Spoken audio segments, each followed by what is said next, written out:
to take a closer look now for you at a deadly conflict between Azerbaijan and Armenia that is putting civilians in danger and threatening the stability of the region. It is all about the breakaway territory of Nagorno-Karabakh. It's internationally recognized as part of Azerbaijan, but ethnic Armenians run the show there, and nearly 3 decades of hatred now sparking new violence. And that has got Washington, Moscow and Paris doing a rare thing, showing agreement. They are all condemning what they are calling the dangerous escalation of violence in and around what is this disputed zone. Despite appeals for a ceasefire, there are reports of renewed fighting, and Azerbaijan's defense ministry at least has ordered its military to destroy what they call enemy forces. Well, the fighting is said to be so vicious that Amnesty International is accusing Azerbaijan of using cluster bombs in civilian areas, an accusation which Azerbaijan denies. Well, the Armenian president tells me this latest flare-up has killed hundreds of people on both sides. He talked to me at length this week about the current conflict and why he sees Turkey as a bad actor. Have a listen. This conflict is dramatically different from the previous clashes where it was happening between Azerbaijan and Nagorno-Karabakh supported by Armenia, but it is happening with the support and open support of Turkey.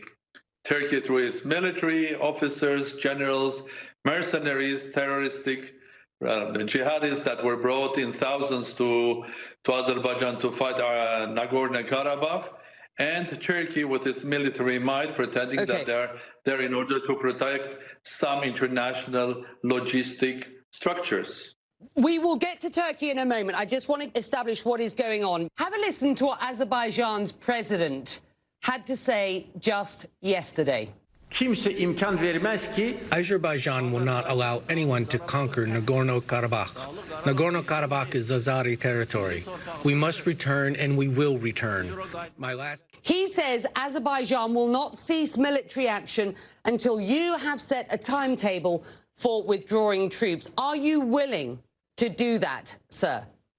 Well, I think, first of all, I think addressing it to Republic of Armenia is the wrong appeal, because they have to appeal to the Republic of Nagorno-Karabakh, which is, or Artsakh as we call it, because their dispute is with these people. This is not about Armenia occupying a territory. This is a territory that even under Soviet rule, the absolute majority, I mean 95% of population were Armenians, because they are living there for thousands of years. How can anybody occupy a territory that you are living for thousands of years? Sorry, sir, can I just interrupt you for a moment?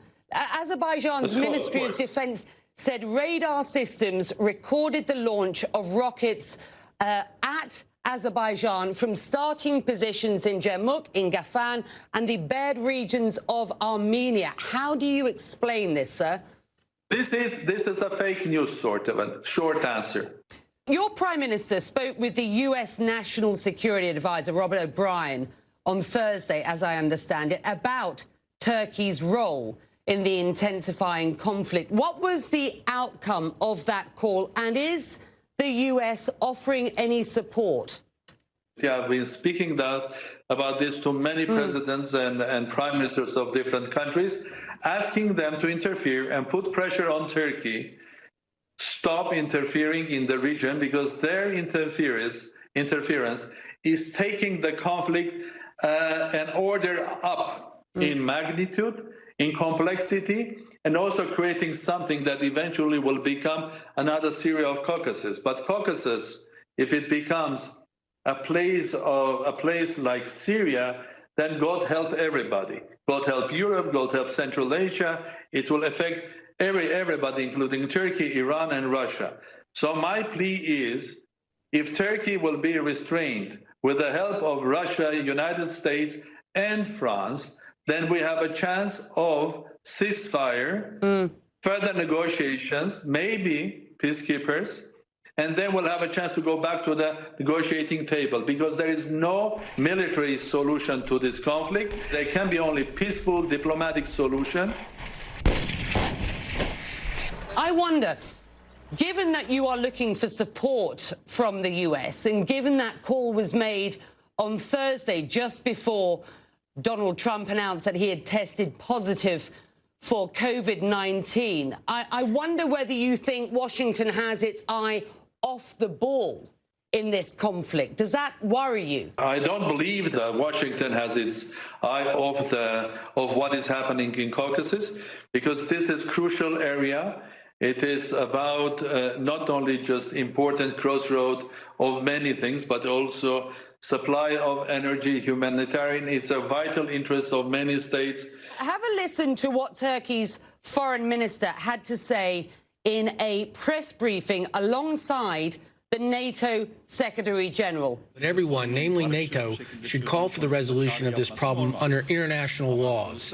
UN resolutions in Azerbaijan's territorial integrity, Armenia immediately withdrawing from this region. Will that happen? And you have accused Turkey of effectively shipping in Syrian fighters to fight on Azerbaijan's side. What evidence do you have of that, sir? Turkey has to withdraw from Azerbaijan and stop supporting Azerbaijan, because it becomes just another side of the conflict.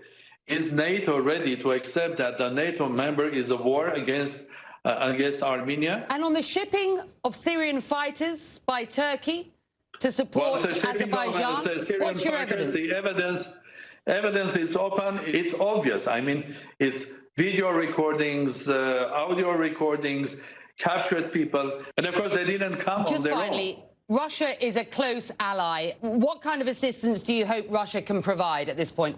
Russia has allied relations both with Armenia and with Azerbaijan. We're hoping that Russia, as a key member of the Minsk group, co-chairs, will exercise their pressure, first of all, on Turkey. My formula is pretty simple. If we exclude Turkey from this conflict, I mean, militarily, politically, if Russia can put pressure on Turkey, I think it will work. Okay. And I hope it will work, and we'll go back to negotiations. With that, we're going to have to leave it. Thank you so much, sir, for joining us. Thank you very much.